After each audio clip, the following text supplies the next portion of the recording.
ये कहानी सुंदरपुर के एक गांव की है। उस गांव के लोग सेठ और ज़मींदारों के घरों में काम कर कर रोज़गार कमाया करते थे। उस गांव में एक सेठ रहा करता था जो लोगों को ब्याज पर रकम उधार दिया करता था। गांव के लोग उधार लेने के लिए सेठ के पास अपनी चीज़ों को गिरवी रखवाया करते थे। सेठ बहुत लालची था और वो गांव के लोगों की ज़रूरतों से फ़ायदा उठाकर उन्हें रकम उधार दिया करता था और उनसे दुगना तिगना वसूल किया करता था। एक दिन गांव के किसी शख्स को पैसों की ज़रूरत थी तो वो सेठ के पास आया और उसने उससे रकम उधार मांगी। सेठ ने सुनकर कहा, मैं तुम्हें पैसे तो दे दूंगा, लेकिन क्या तुम्हारे पास गिरवी रखवाने के लिए कोई चीज़ मौजूद है? सेठ की बात सुनकर वो आदमी कहता है, जी हाँ, मैं अपनी बीवी का एक कंगन लेके आया हूँ, मैं उसे आपके पास गिरवी रखवा सकता हूँ। ये सुनकर सेठ कहता है, ठीक है, मैं तुम्हें रकम उधार दे देता हूँ। उसके बाद सेठ उसे पैसे दे देता है और वो पैसे लेकर वहाँ से चला जाता है। उसी गांव में एक सूरज नामी आदमी और उसकी बीवी रहा करते थे। वो बहुत गरीब थे। सूरज सेठ के पास काम किया करता था। सूरज अपनी बीवी से कहता है, चंदा, मुझे खाना जल्दी दे दो वरना मुझे देर हो जाएगी और सेठ मुझसे नाराज़ होगा। हो सकता है वो मुझे काम से भी निकाल दे। सूरज की बातें सुनकर चंदा कहने लगती है, जी जी, मैं आपको खाना ही देने लगी हूँ। आपका सेठ तो बहुत ही अकड़ मिजाज और सख्त है, न जाने उसमें किस बात का गरूर है। उसके बाद सूरज सेठ के पास काम पर आ जाता है। जब वो वहाँ पहुँचता है तो सेठ उसे देखकर नाराज़ होने लगता है और कहता है, सूरज, तुम किस खुशी में देर से आए हो? अगर तुम इसी तरह रोज़ देर से आने लगे तो मैं तुम्हें नौकरी से निकाल दूंगा। सेठ की बातें सुनकर सूरज कहने लगता है, मुझे माफ़ कर दीजिए, मैं आज ही सिर्फ 5 मिनट लेट हुआ हूँ, आइंदा मैं ये गलती दोबारा नहीं करूँगा। सेठ गुस्से में होता है और कहने लगता है, 5 मिनट तुम लेट आए हो, इसके बदले अब तुम शाम को 1 घंटा देर से घर जाओगे। उसके बाद सूरज घर में काम काज करने लगता है। काम काज से फारिग होकर वो वापस अपने घर को चला जाता है। घर जाकर वो अपनी बीवी से खाना मांगने लगता है तो उसकी बीवी उसे खाना दे देती है। ये देखकर वो अपनी बीवी से कहने लगता है, अरे चंदा, ये क्या सिर्फ आज तुमने चावल ही खाने में बनाए हैं? चंदा कहने लगती है, आखिर मैं क्या करूं, घर में कुछ और पकाने को था ही नहीं, न जाने कब हमारी इस औरत से जान छूटेगी।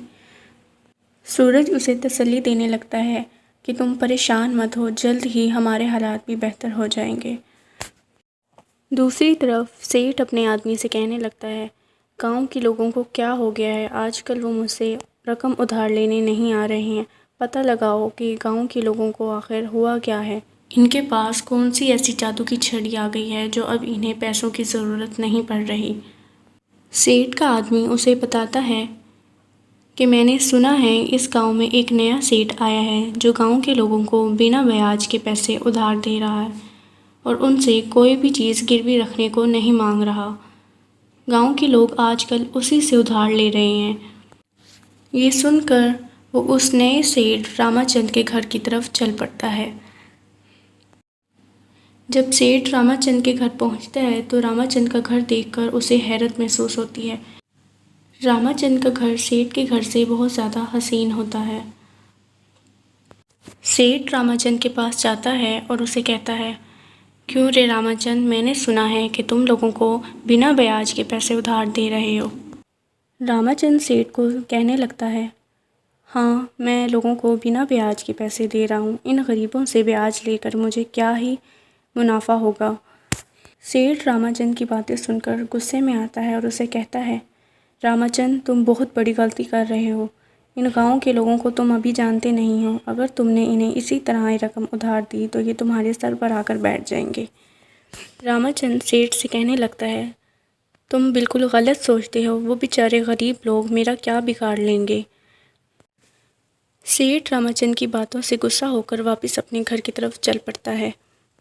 घर वापस आकर सेठ सारा वक्त रामाचंद के घर के बारे में सोचता रहता है और सोचता है कि रामाचंद का घर कितना बड़ा और ख़ूबसूरत है, ज़रूर इसमें बहुत सारे पैसे और ज़ेवरात भी होंगे। ये सोचकर उसे एक शैतानी ख्याल आने लगता है और वो रामाचंद के घर चोरी का इरादा करता है। अगले दिन सूरज जब सेठ के घर काम पर आता है तो सेठ उसे नौकरी से ये कहकर निकाल देता है कि तुमने मेरे घर पर चोरी की है, मैं एक चोर को अपने घर पर नहीं रख सकता। सूरज ये सारी बातें सुनकर हैरान और परेशान होने लगता है। वो सेठ से कहने लगता है कि उसने कोई चोरी नहीं की, लेकिन सेठ उसकी किसी बात को नहीं सुनता और ना ही किसी वजाहत को सुनने के लिए तैयार होता है और उसे नौकरी से निकाल देता है। इस तरह सूरज की चोरी की खबर पूरे गांव में फैल जाती है। रात होते ही सेठ रामाचंद के घर की तरफ चल पड़ता है। मौका पाकर वो रामाचंद के घर दाखिल हो जाता है और उसके घर चोरी करने लगता है। जैसे ही वो अलमारी खोलता है तो उसे बहुत सारे हीरे जवाहरात और सोना चांदी नज़र आते हैं। वो उन सबको इकट्ठा करता है और थैले में डालकर वहाँ से फ़रार होने लगता है। सुबह उठकर जब रामाचंद की बीवी अपनी खाली अलमारी देखती है तो वो चीखने चिल्लाने लगती है और शोर मचाती है, हाय और रब्बा, किसने मेरा घर खाली कर दिया, कौन मेरे घर पर चोरी कर कर चला गया। उसके बाद पुलिस रामाचंद के घर आती है और पूछने लगती है कि आपको किसी पर शक है तो हमें बताएं, हम उसे फ़ौरन गिरफ़्तार कर लेंगे। रामाचंद एक भला इंसान होता है और वो किसी शक व शुबा की बिना पर किसी को गिरफ़्तार नहीं करवा सकता था। इसलिए वो कहता है कि मुझे किसी पर शक नहीं है और ना ही मुझे पता है कि कौन चोरी कर सकता है। पुलिस रामाचंद की बातें सुनकर उसे कहने लगती है कि आप फ़िक्र मत करें, हम चोर को ज़रूर ढूंढ लेंगे। उसके बाद पुलिस गांव के कुछ लोगों से तहकीक करने लगती है और उनसे सवाल जवाब करती है। पुलिस गांव के लोगों से पूछती है कि उन्हें किसी पर शक है कि कौन ये चोरी कर सकता है।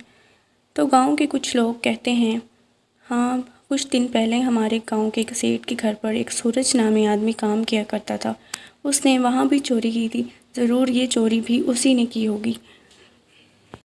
गांव के लोगों की बातें सुनकर पुलिस सूरज के घर जाती है और कहने लगती है कि रामाचंद के घर जो चोरी हुई है उसमें तुम्हारा हाथ मुलविस है, इसलिए हमें तुम्हें गिरफ़्तार करना होगा क्योंकि वो चोरी तुमने की है।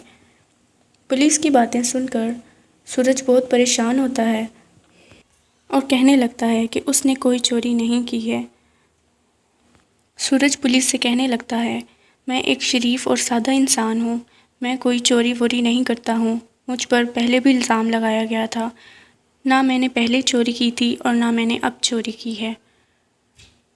पुलिस सूरज से कहने लगती है, हर चोर यही कहता है, जब कुछ दिन तुम हवालात में गुजारोगे तो सारी अकल ठिकाने आ जाए। उसके बाद पुलिस सूरज को गिरफ़्तार करके ले जाती है। सूरज की बीवी चंदा अपने शोहर को जाता देखकर परेशान होती है और उसे यकीन होता है कि उसके शोहर चोरी नहीं कर सकता, इसलिए वो असल चोर का पता लगाने के लिए रामाचंद के घर जाती है और जाकर रामाचंद को कहती है, मैं जानती हूँ मेरा शोहर कभी भी चोरी नहीं कर सकता, चोरी किसी और ने की है। असल चोर को सामने लाने के लिए मुझे आपकी थोड़ी मदद की ज़रूरत है। अगर आप मुझे वो जगह दिखा दें जहाँ पर चोरी हुई है तो हम असल चोर का पता लगा सकते हैं। रामाचंद एक रहमदिल इंसान होता है, इसलिए वो चंदा की बात सुनकर कहने लगता है, ठीक है, मैं तुम्हारी मदद कर सकता हूँ। और वो चंदा को अपने कमरे में ले जाता है जहाँ पर चोरी हुई होती है। चंदा वहाँ जाकर उस जगह का अच्छे से जायज़ा लेती है और मुआयना करने लगती है। अचानक चंदा को एक चमकती हुई चीज़ नज़र आने लगती है। जब वो उसके करीब जाती है तो वो एक सोने की घड़ी होती है। वो उस घड़ी को उठाकर देखती है और कहने लगती है, ये घड़ी किसी आम आदमी के पास तो नहीं हो सकती, ज़रूर ये किसी ज़मींदार या किसी सेठ की है। फिर उसे याद आता है कि गांव के ज़मींदार तो यहाँ पर मौजूद ही नहीं हैं, वो किसी काम से दूसरे गांव की तरफ गए हुए हैं। फिर उसका सारा शक गांव के सेठ की तरफ जाता है। चंदा रामाचंद से कहने लगती है, ये घड़ी ज़रूर गांव के सेठ की है और उसी ने आपके घर पर चोरी की है। उसने पहले भी मेरे शोहर पर चोरी का इल्ज़ाम लगाकर उसे नौकरी से निकाला था, ज़रूर वो मेरे शोहर को फंसाना चाहता है। रामाचंद को सारी बात समझ आ जाती है और वो पुलिस को सेठ के घर पर भेज देता है। पुलिस सेठ के पास आती है और उससे कहने लगती है, हमें ये घड़ी कहीं से मिली है, क्या आप इस घड़ी के मुतालिक कुछ जानते हैं? सेठ जैसे ही अपनी खोई हुई घड़ी को देखता है तो फ़ौरन कहने लगता है, जी हाँ, ये घड़ी मेरी है, ये कहीं पर खो गई थी, मैं इसे बहुत अरसे से ढूंढ रहा हूँ लेकिन ये मुझे नहीं मिली। सेठ पुलिस से कहने लगता है कि ये घड़ी आपको कहाँ मिली है। पुलिस सेठ की बातें सुनकर उसे बताती है कि ये घड़ी हमें रामाचंद के घर से मिली है। जब आप वहाँ चोरी कर रहे थे तो ये घड़ी वहीं गिर गई थी, जिससे ये साबित होता है कि असल चोर आप हैं, इसलिए आपको गिरफ्तार किया जाता है। उसके बाद पुलिस सेठ को गिरफ्तार कर ले जाती है और सूरज को आज़ाद कर दिया जाता है।